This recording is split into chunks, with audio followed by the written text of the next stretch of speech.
बिस्मिल्लाहिर्रहमानिर्रहीम। अस्सलाम वालेकुम। आज हम क्रिस्पी क्रंची बहुत मज़ेदार अंडे वाले कबाब बना रहे हैं।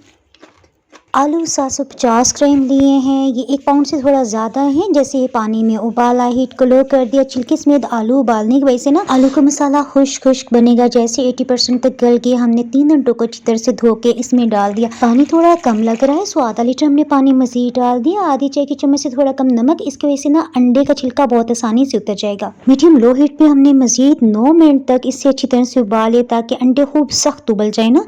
यहाँ पे आलू को भी हमने कोशिश करें हैं कि काट लें, इस तरह से मैश करना आसान हो जाएगा।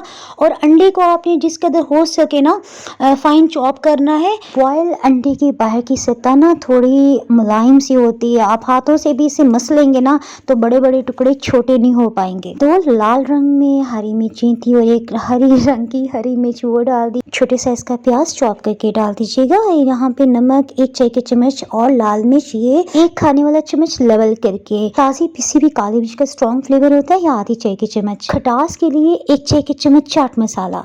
यहाँ पे हमने 4 ब्रेड स्लाइसिस को हाथों से ना इस तरह मसल के इसमें डाल दिया है। अगर आपके पास ब्रेड क्रम्स हो तो 1 कप डाल दीजिएगा।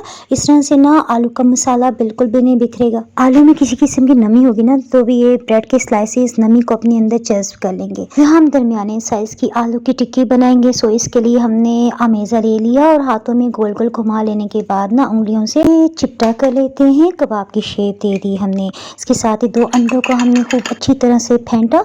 कबाब पे डिप करने के बाद ब्रेड क्रम्स आपने अच्छी क्वालिटी के लेंगे तो इतनी अच्छा रिजल्ट होगा। ये हमने घर में बनाए हुए हैं। इंशाल्लाह जल्दी आपको इसकी रेसिपी भी मैं शेयर कर दूँ। याद आया, हॉट शॉट्स हमने बनाए थे चिकन के, उसमें ना इसकी मैंने रेसिपी बनानी आपको बताई थी। उसकी रेसिपी का लिंक को प्राइवेट बटन के साथ साथ नीचे डिस्क्रिप्शन बॉक्स में दे दूंगी। अच्छा, यहाँ पे ना हीट को आपने बिल्कुल लो रखना है क्योंकि थोड़ी सी भी ज़्यादा हीट हो ना तो ब्रेड क्रम्स चलने लग जाते हैं। अपनी दुआओं में इस नाचीज़ को याद रखिएगा। फिर मैं किसी मज़ेदार सी रेसिपी ला के साथ, उस वक्त के लिए अल्लाह हाफिज़।